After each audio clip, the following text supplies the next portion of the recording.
ہے کہ وہ کیا کرتا ہے، فَذَلِكَ الَّذِي يَدُعُ الْيَتِيمَ، وہ یتیم کو دھکے دیتا ہے، یتیم کا احترام نہیں کرتا، یتیم کا حق نہیں دیتا، یتیم کے ساتھ حسن سلوک نہیں کرتا، بلکہ اس کے برعکس وہ یتیم کو دھکے دیتا ہے، اس کے حق سے دور کرتا ہے، اس کے رائٹس جس کو بولتے ہیں اس سے دور کرتا ہے، حسن سلوک سے اس کو دور کرتا ہے، اس پر خرچ نہیں کرتا، اور تمام وہ چیزیں جو ایک یتیم کا حق ہے اس کو وہ نہیں دیتا۔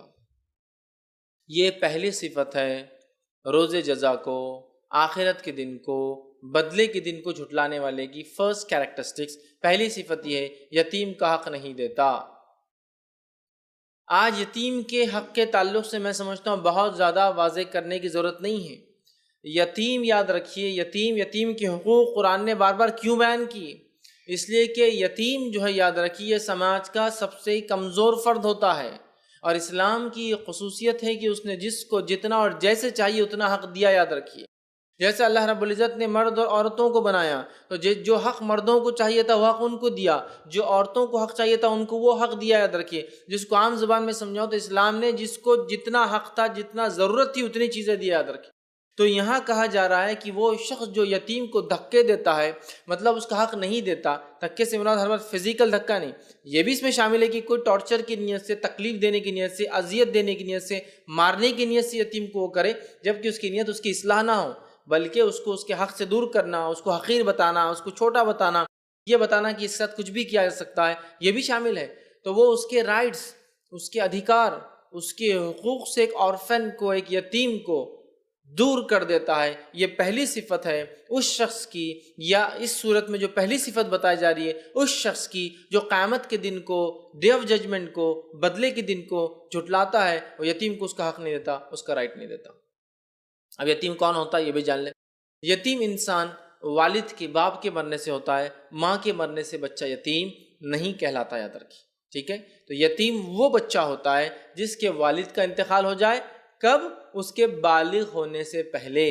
اس لیے کہ کسی نہ کسی زندگی کے مرحلے میں سب کے والدین کا انتقال ہو جاتا ہے اور سب کے والد کا انتقال ہوتا ہے، تو کیا وہ یتیم ہوگا؟ نہیں۔ تو یتیمی والد کے انتقال سے آتی ہے، اور یتیمی بالغ ہونے سے پہلے ہوتی ہے۔ جب انسان بالغ ہو جاتا ہے تو وہ یتیم نہیں رہتا۔ یاد رکھے، چاہے لڑکا ہو چاہے لڑکی ہو، یتیمی بالغ ہونے کے ساتھ ختم ہو جاتی ہے۔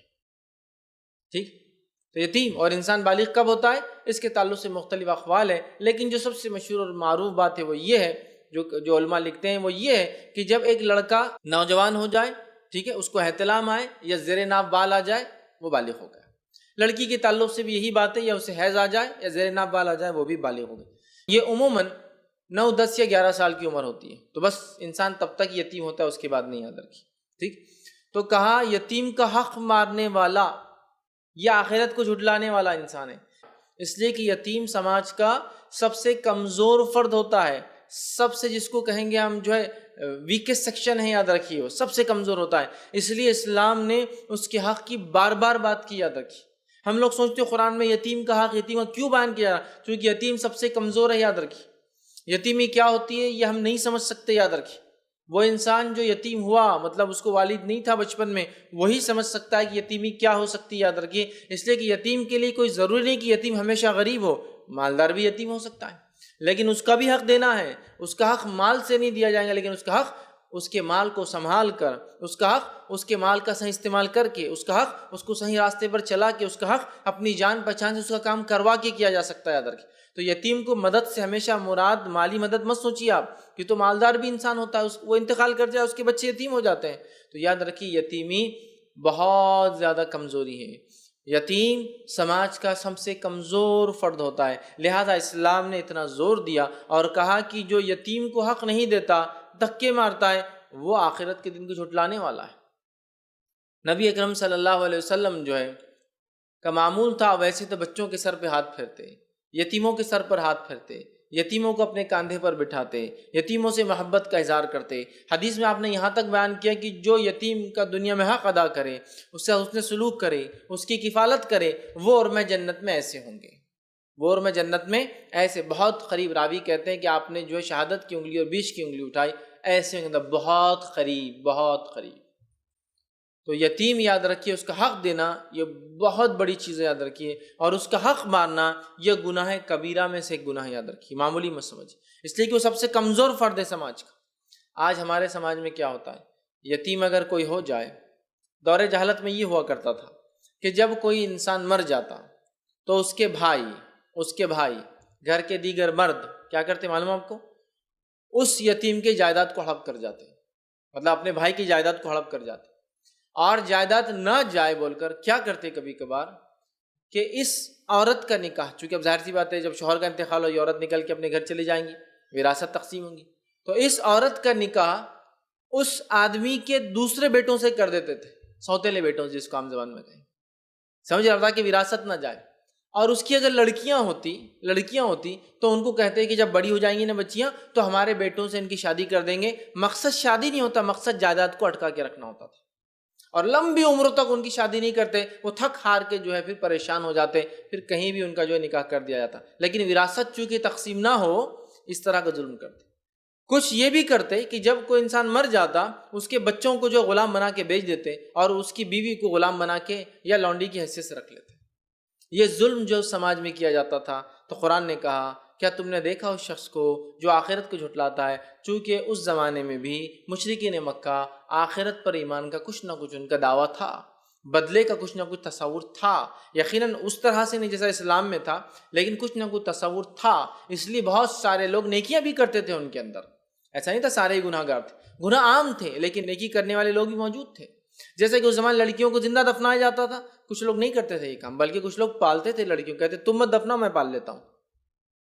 تو بہرحال یہاں کا آخرت کو جھٹلانے والا ہے وہ شخص جو یتیم کو دھکے دیتا ہے، اس کے حق سے دور کرتا ہے، اس کا حق مارتا ہے، اس کی جائیداد و زمین لے لیتا ہے، یا اس کی جائیداد زمین کو سنبھالتا ہے اور جب وہ بالغ ہو جاتا ہے تو کہتا ہے اتنا میں نے سنبھالا کر آپ کیا چھوڑ دوں گا کیا، تم اتنے سمجھ رہے ہیں، مطلب یہ غلط طریقے سے اس کا حق لیتا ہے۔ جبکہ یتیم کا اگر مال ہو اس کو آپ سنبھالتے ہو، چلاتے ہو، مینٹین کرتے ہو، یہ یتیم کے والد کا بزنس تھا اس کو آپ چلاتے ہو تو اس میں سے آپ اجرت و تنخواہ بالکل لے سکتے ہو جو واجبی اور جو جائز ہے،